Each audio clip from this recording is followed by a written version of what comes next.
And okay, so I think we are live right now. So, welcome, good morning, good afternoon, good evening to all the viewers and listeners, whatever time zone you're from. Welcome to the show. And we have an amazing person with us today, Gautam Ganglani, and he is the CEO for Right Selection. Right Selection has been into existence for many, many years, and they bring in amazing speakers and stalwarts from the industry to create amazing thought leadership in the industries. And rather than me talking more, I'm sure you'll hear a lot from Gautam about what is he doing. And to talk about Gautam, he's been an amazing person, an author, and running his own organization called Right Selection, as I mentioned to you. Now over to you, Gautam. Welcome to the session. Thanks, Karuna, for hosting me on your show. It's an absolute pleasure and privilege to be with you today.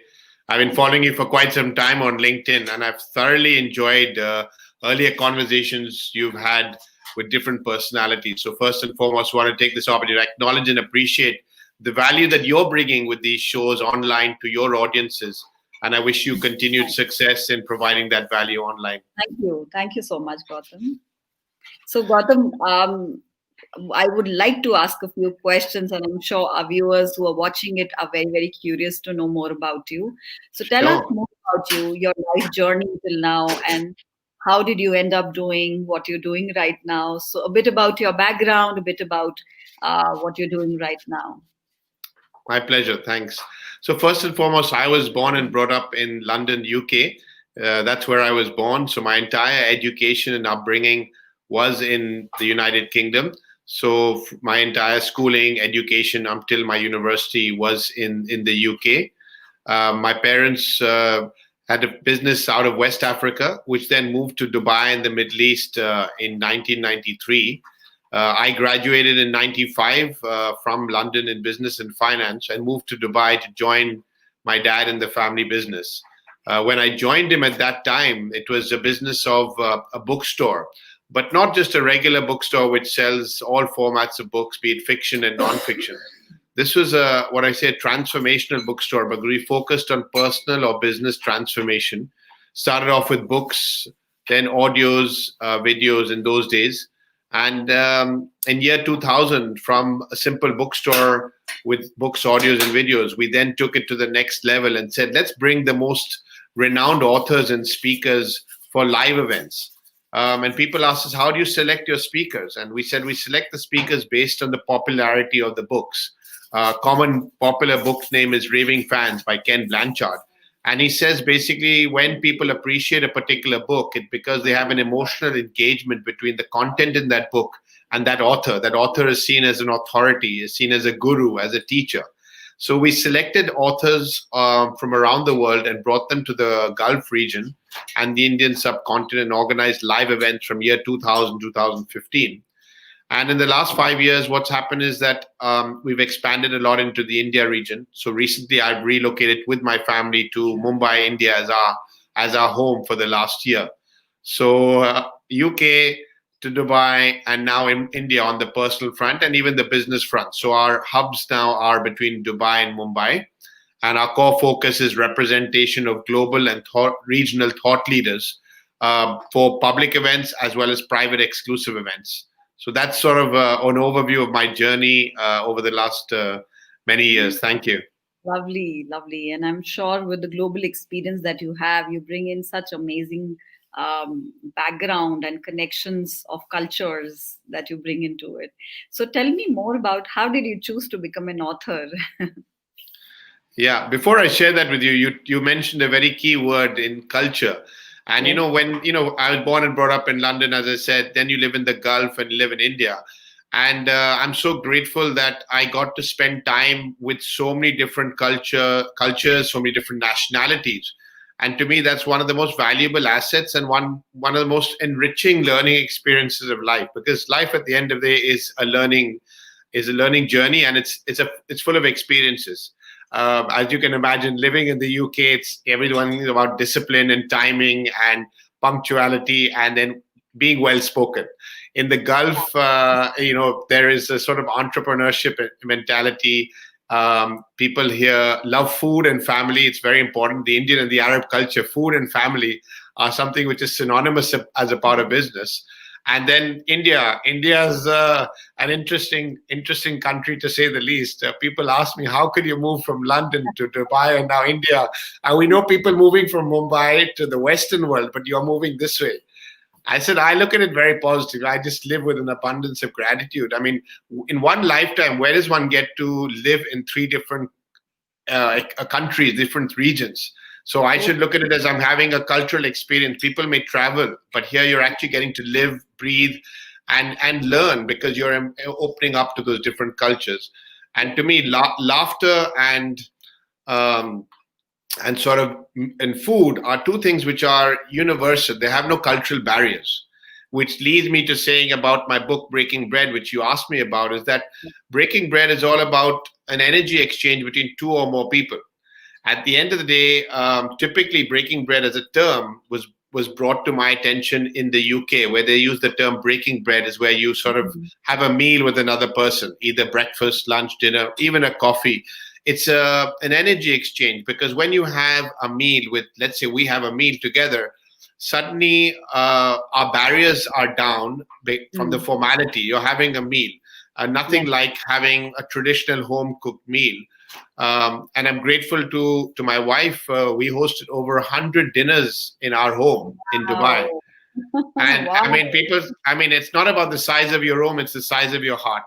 And to me, to have hosted a home cooked meal for 15, 20, 30 people at home, it's the most personal space in your life. If someone has the privilege and pleasure of coming to your home, they've come into the most personal space in your life. So It true. then it removes the formality. So when you're doing business with the people who've had a home cooked meal, met your Mm. family, at the end, it doesn't guarantee business. To be in business, you've got to have a great quality Mm. product. You need to definitely have be price sensitive. But it then comes down to the personal relationship because people like to do business with people they like, they trust, and they're comfortable with. So to me, what I'm trying to do is become what I have built professional friendships. And breaking bread is that very philosophy, which is really about removing the formality of business. Mm. And it's evolved from just a meal. Just Mm. yesterday, I was in a conversation with someone. He said to me, Gautam, now we're living in a virtual world. How can breaking bread work? You're telling me about meals, but today I don't even get a chance to meet people. I said, it's not just about the meal, it's the way you communicate. You do communicate with energy, do you communicate with passion, do you can communicate with sincerity.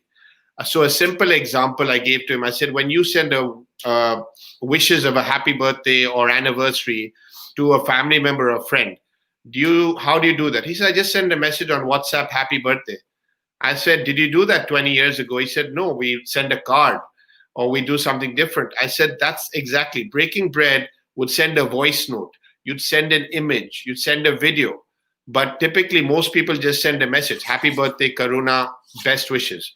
But I would Yeah. send a voice note, hi, Karuna, great seeing you. Just wanted to wish you a happy birthday on your special day. Have an awesome year. Now you hear my voice. There's an energy exchange. There's an emotional connect beyond just with written words, happy birthday. And that's an example where breaking bread is how do you communicate on email? How do you communicate on WhatsApp? How do you communicate on social media with the Mm. people in your network? Mm, interesting. And I think when you talk about energy exchange, from the mindful practices that I do and I, teach as well, uh, we talk about the fact that everything is energy. So the fact Absolutely. that what we are exuding as human beings and we are sharing that energy with the feeling of gratitude and with the feeling of, making that genuine connection, I think that vibes do pass on to the person whom we want to connect with. Correct. Absolutely agree. Energy is everything. And when you have an abundant mindset, a collaborative mindset, one is helpful, kind, genuine. That Mm. is the energy exchange that takes place between two or more people. Amazing. And so tell us more about when you talk about Breaking Bread, which is the book that you've come up with, which is all about, showcasing that connection, with that authentic connection that we would like to build with people, specifically when we are doing business as well. And we all know this, that we, as human beings, we are all emotional human beings. And whatever said and done, the logics also play a percentage, but a lot of it is more to do with emotions when we make decisions as well. A lot of our business decisions are also, in fact, impacted by the emotions that are Yes. generated.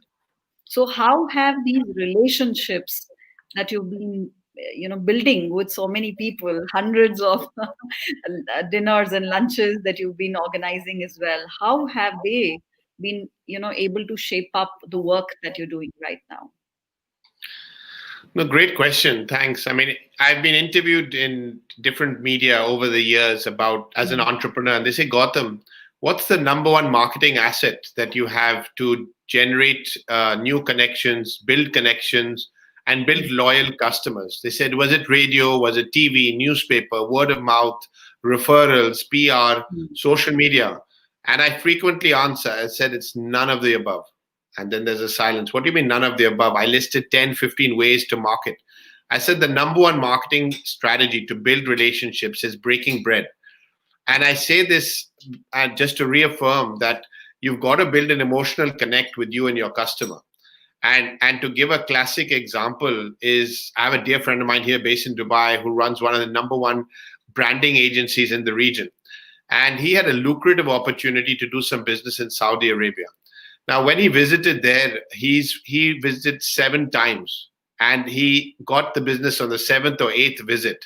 It was a very lucrative contract worth millions of dirhams, but it really took a test of patience because the genuine relationships, you need to be patient, you need to be sincere. They wanted to have a meal with him. They wanted to get to know him, his family, and understand, is he just here to have a transaction and close the deal?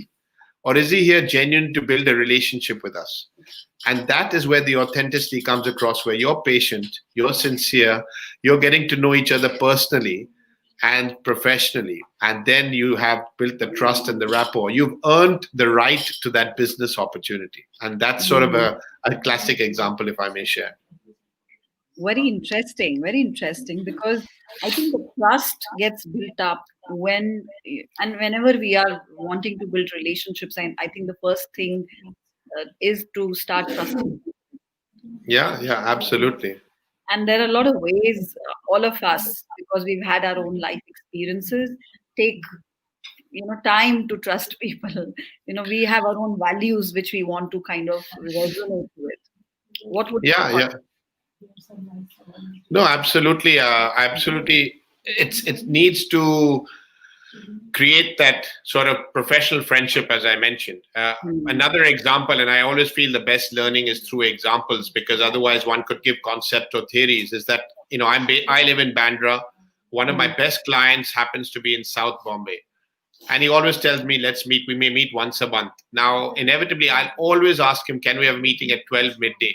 Because I know at the end of that 30-minute, 45-minute meeting, he's going to say, "Why don't we have lunch together in the so they have a canteen where the managers have lunch." I'm driving a 1 hour drive for a 30, 45-minute meeting with a premium client, and Hmm. I'd like to make the most of that time and get to know each other. So I'd inevitably always fix it at 12, 12:30 and end Hmm. up having 2 hours with him. Now, obviously, we cover the work in the meeting, but when you're having lunch, you're getting to understand, his background, his favorite food, the movies he's watching, where are his children, what are his Hmm. hobbies, what are his passions. And as he shares that with you, you only share that with people you're comfortable and trust. You do not share your personal hobbies, passions, children, family in a formal business meeting. Yes. That gentleman is one of my best professional friends, one of our best clients. And it's Hmm. because, and what we provide, it's not that it's completely unique. He could actually choose where to invest his learning budget. But he says, Gautam is a person I can count on high quality product, service, but above all, he knows me personally. I trust him. I feel comfortable with him. He'll give me great value for money and an experience. So I just want to give that's just a classic example. People quickly feel, oh, let me rush for this meeting, rush for the next meeting. Make every meeting count. If you Hmm. really value that customer, make the meeting count. Have a coffee, have a tea. And you see that in a cultural experience, especially in the Gulf in India. Yes. Yeah, and I think that makes a lot of impact, because when you know a person much more than what their resume says,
Thank you for your patience. I think Karuna will be rejoining us. This is a copy of my book, Breaking Bread.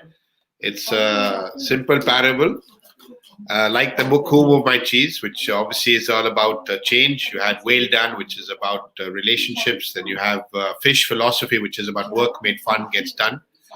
To me, a book should always be something which is simple to read. It has a clear and simple message to appreciate, be inspired by, and take action. And it has some true stories because people enjoy stories because stories are something we can relate to, stories that we can relate to in our personal and professional lives. And to me, when you can relate to a story, then the sort of learning message is memorable and it gives you a better chance to make a difference in your life personally and professionally. To me, Breaking Bread has been a part of my philosophy as an organization, as well with right selection. We have never had a sales team in our organizations for the 27 years that we've been in business. We've always had what you call a marketing team. And to me, marketing is the absolute key. Above all, it's relationship marketing. So the whether you communicate, as I said earlier on the interview, on WhatsApp, on email, via on the phone. I have two particular clients, or rather two speakers, are friends of mine. They send a postcard every Christmas. I mean, in today's day and age, postcards are quite rare, but they can't be out of my mind because they're doing something unique and different in the way they're communicating. Traditionally, today, people just send a lot of WhatsApps.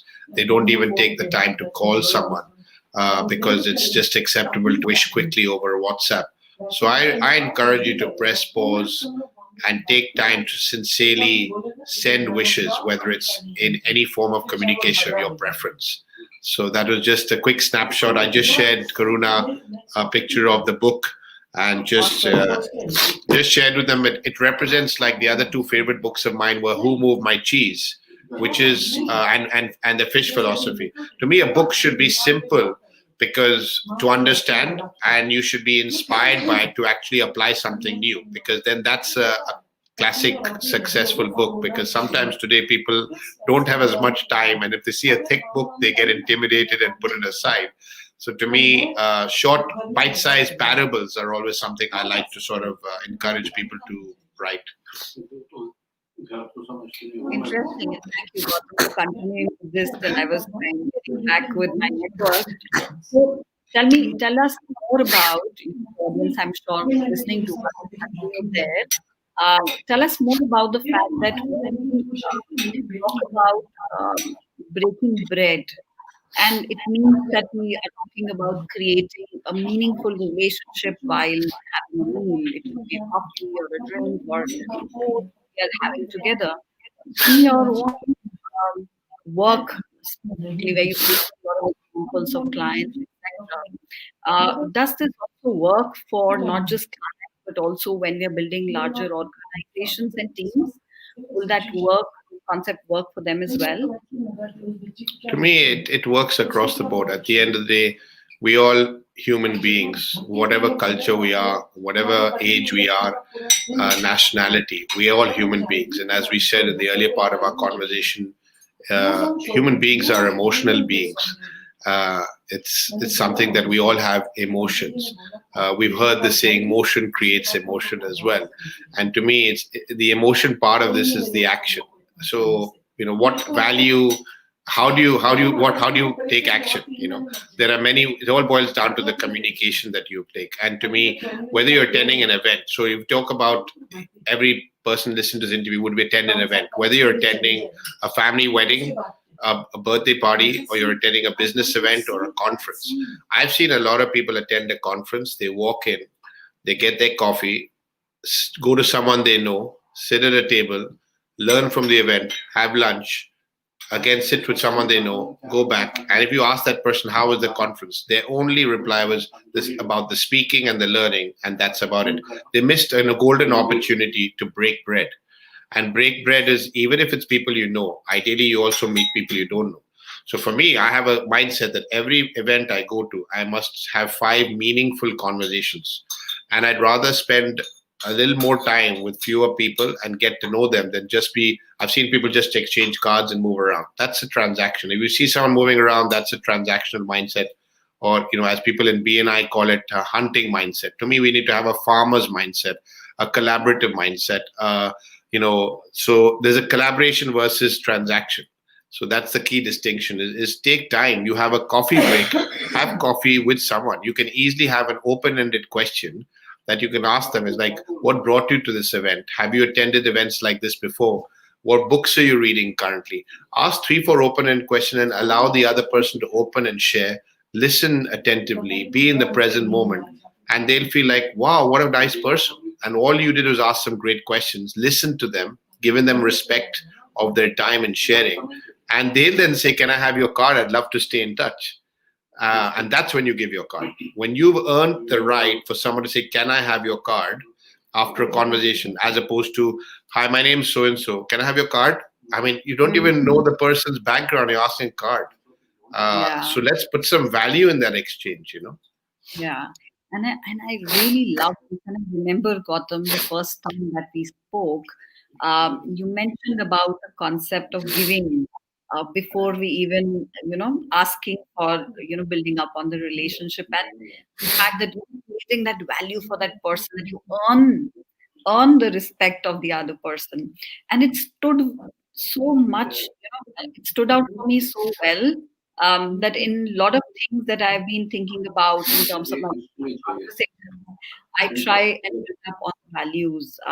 So when we talk about, giving value, giving before you receive, the farmer's mindset, share a little more about that, how one could do that, and some successes from your own personal life. Thanks, Karuna. Yeah, that's one of my favorite sort of philosophies that I live by. And I thank my dad. He always taught me at a young age, he said, Gautam, one of the most important bank accounts is not your financial bank account, it's your emotional bank account. And till today, I would say I may not have the affluence of many of the most affluent people out there, but I would definitely say I have a phenomenal emotional bank account with a lot of people. Mm. And what does that mean? It's because I just have an absolute pleasure in giving, sharing, adding value, helping people. When you do that, that's again a positive energy exchange. You're building value by helping other people. You go with the mindset is like today I had a meeting with someone. He came to ask me for discuss work, and I said to him, how can I help you? What's happening in your life? How can I help you? And he's like, wow, that's so refreshing. Normally people are saying, I've got something to update you on. Before even talking about saying, they're saying, how can I help you? So you go with the mindset, how can I add value? How can I help you? Yeah. And share thanks and appreciation. Take nobody for granted. I mean, when I start my day, whether it's the watchman security in my building, I say good morning. If they open the door, I will always say thank you with a smile. I will call them by Mm. their name. I see their badges and I know them all by name. Now, there is no hierarchy of I'm an owner of an apartment or I'm the security. You need to reach every one of us as human beings. You yourself start feeling good. And a classic example is one of our speakers' name is Ron Kaufman. So he has this amazing card. I don't think I have one with me. If I do, I'll share it. It's called, it's like a good job card. And yeah, I have some here. I keep them with me. So I have hundreds of these. So these cards, it says, keep it up, good job, well done. It's just a Uh-huh. gratitude card. And I'm telling you, Mm. I've used it at restaurants, I've used it on flights. Now, there are places you cannot even tip, like you give a tip at the end of a meal, now, when you go on a flight, I've used this when I'm checking in. I've had excess luggage waived, I've had seats upgraded, I've had a phenomenal upgraded experience in my life only because of sharing gratitude. So I'll give you a classic example, which I'm sure nobody on this call has ever done this. And they'll be like, whoa.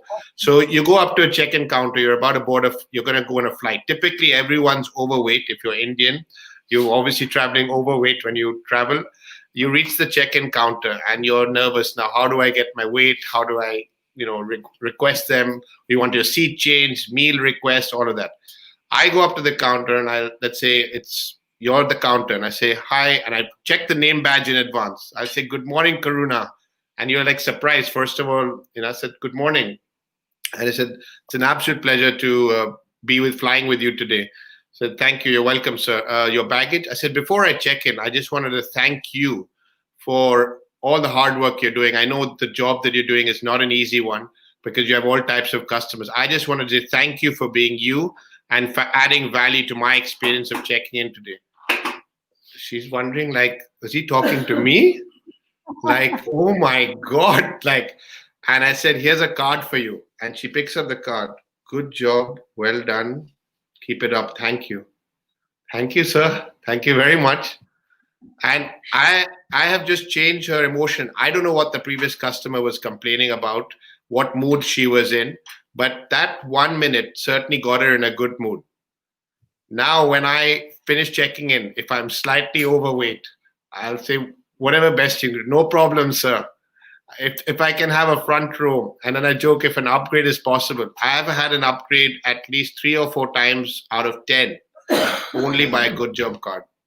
Now, that's Yeah. just a simple example. I mean, it's a simplistic example, but you can apply that in every area.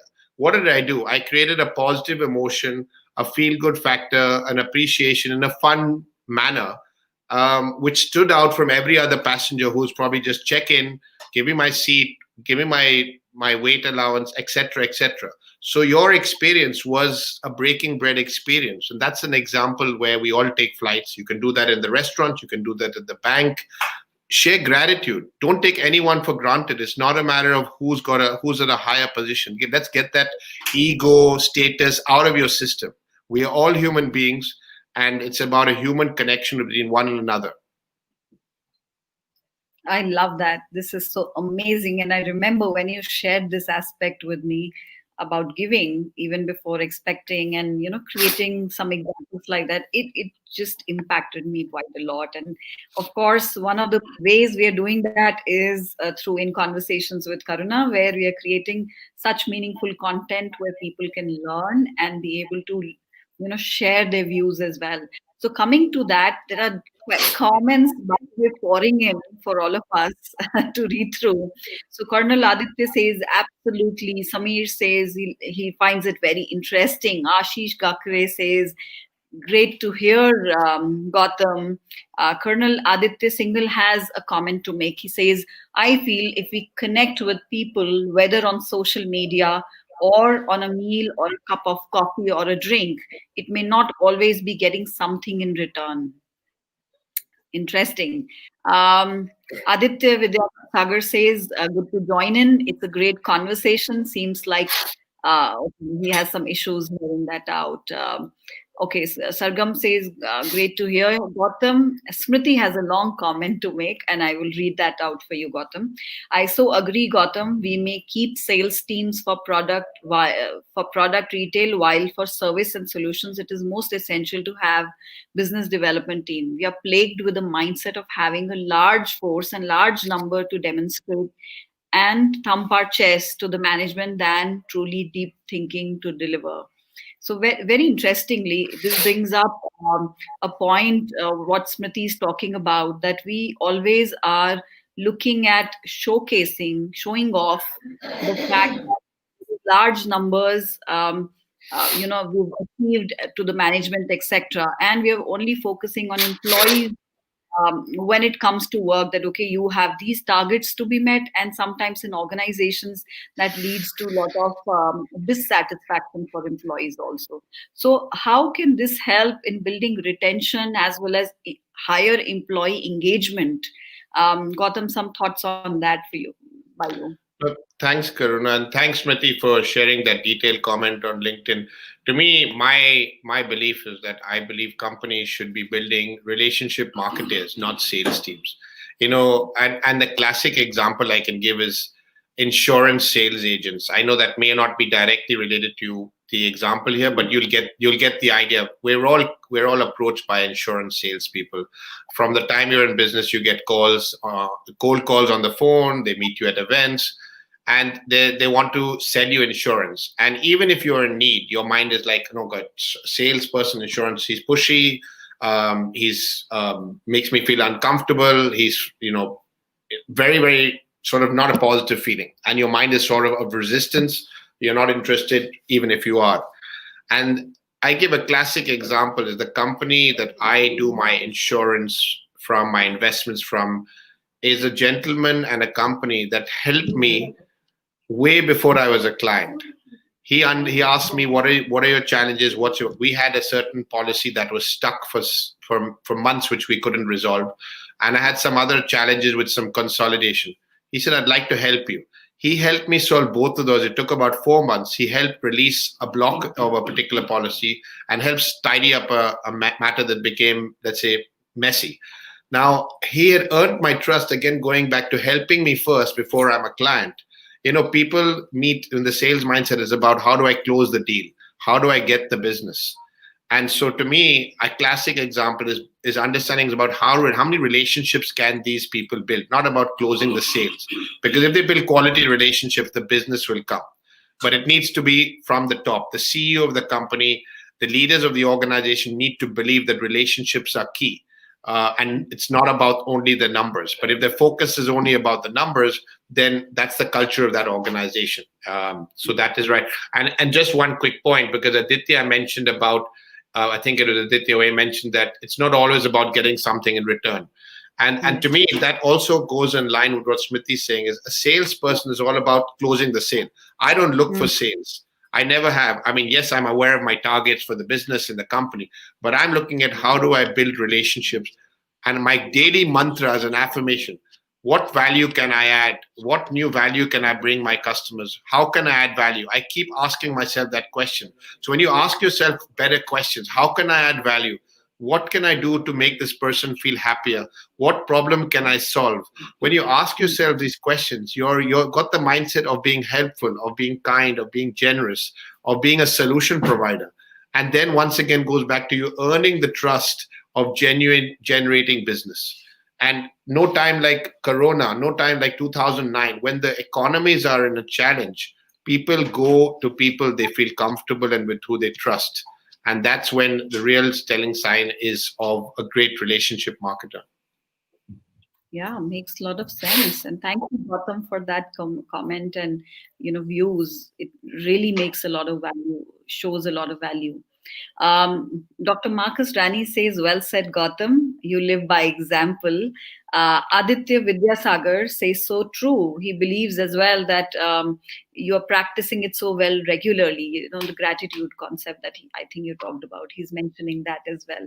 So, Gautam, this is so amazing, and I'm just loving the conversation that we are having right now.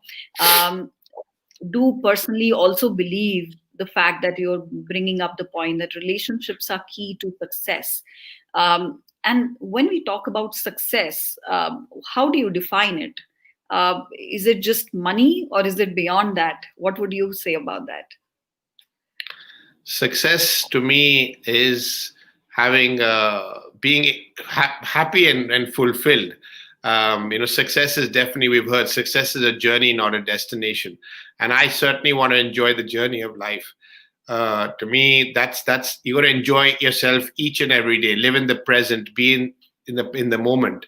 Many people, again, going back to transactions, they put success to the result. They're attached to the result. Their emotions of happiness are short lived because they close the deal and they're happy for that day and that week, and that's it. Then they're waiting for the next deal. I'm enjoying each day. I mean, each conversation is success. Did you have a positive conversation? Because that's a journey. Mm, There are many mm, steps in closing a particular sales cycle or a business cycle. It could be from 1 week to even we've had 6 months. That's a journey. You need to enjoy the journey, mm. and live in the present moment. So to me, happiness to some extent is definitely enjoying the journey. Ultimate success, if I call it that, if you're asking me, I'd say is to have a freedom of choice to do what you enjoy doing most. And To me, the moment you're doing something, whether it's professionally or in business, and you're passionate about it, that to me is success, is happiness, is being absolutely in love with whatever you're doing. I've heard statistics to the fact that we spend more than 70% of our lives at work. My family Mm. members probably feel I spend maybe 80 or 90% because I'm so in love with what we do. That money Wow. comes and goes in life. It's we all go through our cycles. Everyone has those challenges. But to me, it's I'm so in love with what I do and the impact and the value that we create. And to me, that's a success. Yes, business is challenging, but if we love what we do, then I'm sure that gives you the happiness and feeling of success. And it wouldn't feel like work at all, even if you spend. Absolutely not. That's why I And love that book, Fish Philosophy, one of my all-time favorite books. It says, "Work made fun gets done." And to wow. me, it's a classic. It's about a fish market in Seattle that they sell more fish per square foot than any other square foot in the entire United States. Is because when you go to that fish market, they interact with the customers. It's a great video to watch. They interact in a playful manner with the customer, catching the fish and presenting it. So it's about, again, they create an emotion in that sale. You could just go to the fish market. I'd like to buy three of those, two of that, one of this, pay, and your deal is done 1 minute. Every transaction, it's not a transaction, it's probably every engagement. It's a 5 minute customer experience to buy your fish. Now you might think that, but people go there for that experience and they sell more fish per square foot than the entire United States in the Seattle market. And hence the book, The Fish Philosophy, work made fun gets done. Amazing, amazing. I love that thought, and I'm going to carry that back for myself as well to make it as much to make fun as much as. And I think it's all about feeling fulfilled at the end of the day, or feeling the joy of being able to do what you would love to do, making that choice, as you rightly mentioned, Gautam. And at the end of the day, that's what is success for all of us. And when we build relationships like that, I do believe that it creates that fulfillment for us. The feeling of connection, the feelings that we are able to feel as human beings, the positive feelings we are able to create for others and for our own selves ultimately make a lot of difference. So, Absolutely. how do you keep yourself energized? I mean, this conversation is so energetic, and I'm just loving this discussion. How do you keep yourself energized to work for like so many hours every day and inspire so many people? Thanks. Another great question. I mean, to me, two things that come to mind. One is the advice by my dad, because I went through a very difficult time at the age of 13 in the UK. An Indian living in the UK, without going into too much detail, but I was bullied, I was teased, I was Mm. humiliated, and I- so mm, I felt, the environment was not a positive one. Let's say, mm, and I went to my dad and I said, "Nothing makes any sense, Papa. I have anxiety. I'm stressed. I have few friends. My self-esteem, nothing is going right." So mm, he said, "I'm going to tell you something, an advice that's going to help you for the rest of your life." He said, "First and foremost, the two things that are constant in life are challenges and change. You will mm, always have challenges in your life, and you'll always have change. I mean, 2020 was no exception. I mean, with COVID, it created a disruptive change and a solid challenge to every single person in their relationships with their loved ones, in the business stability, in the job security. It was one of the most disruptive years that I can remember. But that was just another change and challenge. And he said to me, the three pieces of advice I'm going to give you. Firstly, surround yourself with the right people. Surround yourself with people who are like minded, like hearted, who inspire you, uplift you, who are positive, who are encouraging. Surround yourself with the right people. Number one. Secondly, continuously learn. Learning is a lifetime journey. Mahatma Gandhi said, "Stop learning, stop living." Learn through books, learn through videos, learn through podcasts, learn through people. Learn in whichever format you're comfortable with, but continuously learn. Upskill yourself. 2020 was never a better time in history that we had to upskill ourselves. We had to upskill and embrace technology like we've never done before. And third mm, and most important is take action. Many people read great books, they attend events, they go to school. But if you don't take action, how can you bring new value into your life? So surround yourself with the right people, continuously learning, and take action. This also, to add on to this, is one of the principles in Jack Canfield's book, The Success Principles. He said E plus R equals O. E stands for event. In this case, the event was 2020, it was COVID. Plus R, R stands for response. Your response, how did your family, how did your business respond to COVID, equals the outcome you have. It doesn't mean your business was suddenly thriving or flourishing last year. But if you had the event was COVID, if your response was positive, proactive, you built your brand, you created value, you kept busy, you did your level best. The outcome is that you're in a state of mind that now I'm going to learn from 2020 to make 2021 an even better year. So E plus R mm. equals O is one of the best strategies of um, sort of what I was sharing now. Yeah. Amazing. I love that. And I think these 2 points that you mentioned, and also the philosophy success principles by Jack Canfield makes so much of sense. Guys, those who are watching, these are the golden nuggets for you to carry back, I must say. Surround I, yourself with the right people. Yeah, go ahead. sorry. Just the thing I think, to answer your question also very specifically about myself, is the morning routine. And there's something called Mm, a power hour. All of you've had it. So I ensure my morning is in, whether it's walks, whether it's yoga, whether it's reading, whether it's your favorite music. Make sure you make time for yourself, and at least an hour every morning to have me time, and do whatever you can. Your self care, your health and well-being. If you can only take care of yourself, then only do you have the capacity, the strength to be able to take care of yourself with your mindset. And one of the biggest best decisions I've made in my life, in Jan 2009, I stopped reading the newspaper. I have not seen a newspaper, read a newspaper in more than 11 years. It's a habit that people have. And I read a book called Yes Attitude by Jeffrey Gitterman. He gifted me this book, and the challenge was for 30 days, do not read the newspaper. It was the best book, best decision I've made in my life. Say it doesn't affect me. It becomes a part of your DNA, and that's how you start your day. So, not having reading a newspaper, not watching the news, is one of the ways I make sure my energy levels, no matter what challenges that come my way, I'm always in a positive state of mind. I remember, and I can really relate to the fact I personally love news.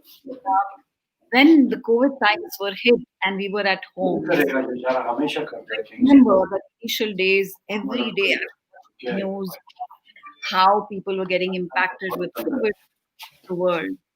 People, the videos that we were looking at in terms of how, it is spreading.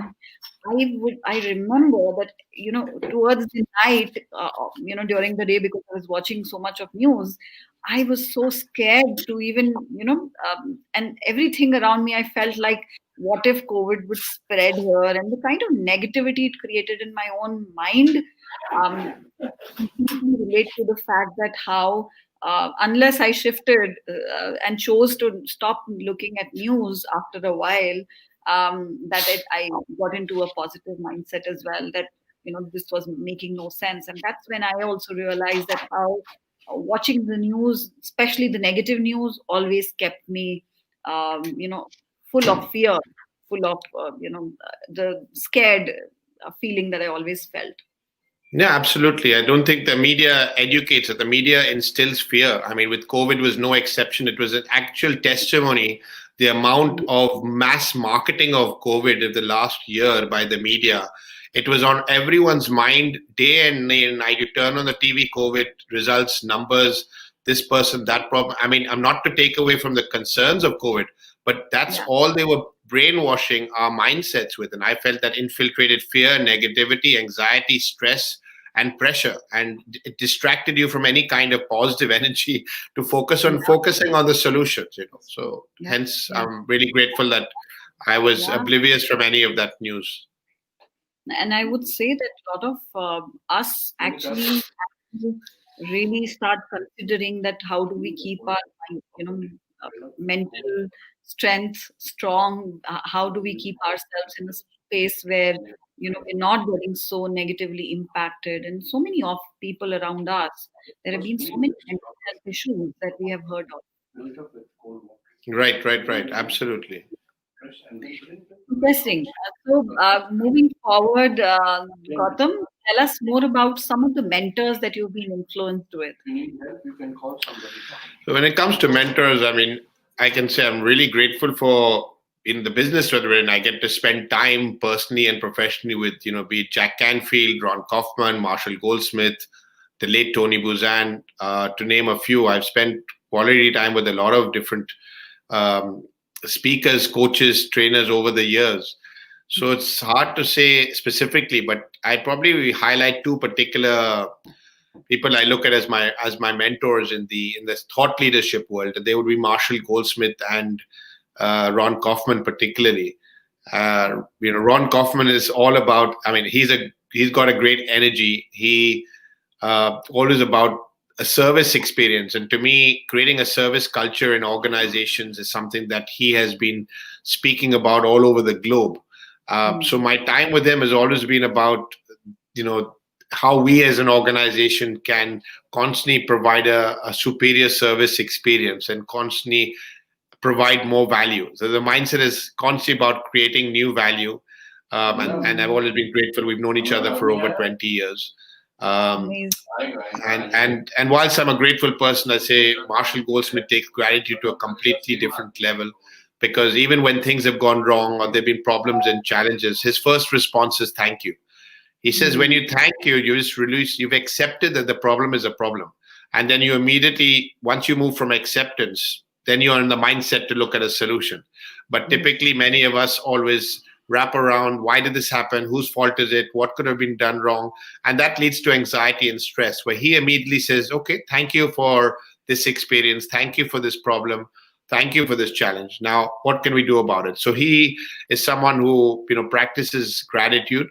He's also someone, at the age of 70 plus, he's one of the fittest, healthiest people I know. He travels very light. He believes in the philosophy of less is more. Yeah. Has a simplistic wardrobe, travels even for 3 weeks without any check-in luggage. I mean, we know people who travel for 1 week with suitcases. And he travels for 3 weeks to a month without any check-in luggage, because he lives simply, and he says that's the best way to live. Be in the present moment. Less is more, and you get more happiness and fulfillment with a mindset of gratitude. So I guess Ron Kaufman and Marshall have added tremendous value to me as mentors. And personally, my dad, he is sort of my best friend, my spiritual guide, my business partner, my dad. We've had many equality conversations over the years, and obviously, he had experience in Africa, UK, London in business for 50 years. So he's someone who always helps me sort of put things in the right perspective, because I'm someone who likes to always be in action, make things happen, and sometimes you need to press pause, slow down, be patient. So I'm abundantly grateful to him for the role that he's played in my life. Amazing. And I'm sure so many people who have impacted you. There are so many lovely learnings that might have come out of it. And one of the other pointers, during our initial conversations, Gautam, that I was influenced from was, of course, the fact that, um, you talked about less is more. That was something that made me reflect as well, that how is it that whatever we are doing, how we can add more value and the less things that we do, the less things we carry, it would. Declutter. I mean, this less is more. I always try and come up with a mantra each year. And January 2020, my mantra was less is more. And one of my dear friends, who's a thought leader, his name is Sahil Mehta. His book Mhm. actually is coming out next week and being launched globally, called Breaking Free. It's like Wow. breaking free from every area of your life. And he actually helped me declutter my wardrobe. I removed 43 items from my wardrobe in 3 coaching sessions, and that was in February last year. And by March, suddenly you're not even leaving home. And I was like, I just felt, by removing those items from your wardrobe, I felt lighter. It's like I'd lost weight. I told him I've not physically lost weight, but emotionally I felt I've lost weight. I look at my wardrobe; it's simpler than it used to be, and you make easier choice. You just feel lighter, and he Mhm. helps you lighten the load in every area of your life. And he says, remove toxic people. So in the people space, remove people who don't add value, toxic, negative people, because they consume time, drain your energy, and become a distraction. So whether it's technology, whether it's people, whether it's your home, he just says, less is more. And I really vouch for that experience that I've had. And he's definitely one of my inspirations in that space. Kudos to your friend to help you do that, and hats off to you, Gautam, for being able to implement it. And I think that brings me to the point that you talked about, that taking action is such an important learning that you've had in life as well. So lovely having this conversation with you, Gautam. And I think it was so amazing to know more about you and virtually break bread with you on these concepts. Even before we got onto this call, there have been so many conversations that we've had, which have been, inspirational for me to, and especially these two concepts that really I took back, specifically that you talked about, in terms of breaking bread, in terms of giving first, adding value to people, and then thinking of what it could bring to you. In various ways, it's going to come back to you. Ultimately, it's a boomerang effect that the universe has. And I think breaking bread stands for that. The relationship that we want to build, um, give to the universe in such a way that you're able to get back. um, you do get back in whatever you giving. So whatever energy we are exuding, whether it's gratitude, or whether it is thankfulness, whether it is emotions of love, all of these are in multiple folds going to come back to you. So comments have been pouring in, Gautam, and I think it was an amazing session. Another thing that you ended very well with this conversation was on doing less with more, doing more with less. It really was an impactful point that you brought up, and I would suggest to our audience that do look at it. This conversation has been golden nuggets for all of us. Do listen to it and do share your comments, and leave that in the comment box, and we will help you with any questions that you have. We will be happy to answer them also. Gautam, where can they find your book if they want, the audience wants to buy that? Thanks, Karuna. Yeah, the book is available on Amazon.com globally, in India, Amazon.in, or the distributors in India as Embassy Publishers. So Amazon is the easiest place to order the book. online. Yeah. You can Okay. also visit gautamganglani.com, which is my website, which shares with you more about the book and myself. If you'd like to connect with me on LinkedIn, that'd be my pleasure. Do feel free to connect with him. And thank you so much, Gautam, for coming in and sharing such valuable concepts. Thank you very much, Karuna, for inviting me, hosting this conversation. It's been an absolute pleasure and privilege. And I wish you and your organization, and I know you have the AVAR Association as well, wish you all the best of success with your journey of providing value online to the growing community of learners. So my best Thank wishes to you. you as well. Thank you. Thank you so much. Thank you, Gautam. Thank you.